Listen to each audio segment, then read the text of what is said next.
From the players' profile, we came here only with 18 players. And we had 3 players on the bench, of which those 3 players on the bench, it was the forwards only. So we came here scrappy.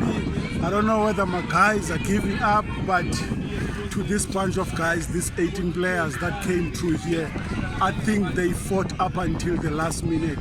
As you can see that we finished up the game.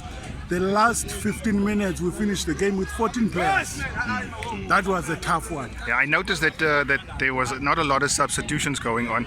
Just tell me, you say that was 18 guys that showed up. Is there a problem? Is the guys a little bit undercommitted, or what's happening? My guys, I think we're coming from a situation where we are defending champs, and our first 2 games we lost.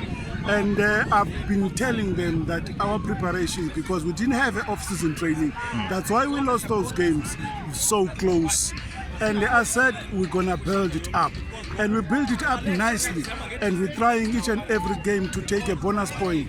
And I'm hoping the last game we will see whether we're in or not. But I cannot lie, I think we're applying a lot of pressure to number 1 and number 2. We knew our forwards would be better than theirs because we've got a mobile forward pack, but we knew they've got quick backs. If you play loose ball, they'll obviously punish you.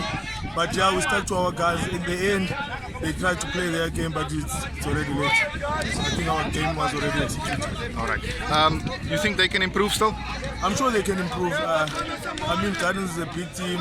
You don't just come here and win with 5 points. It has to be a great performance from the visitor to do that.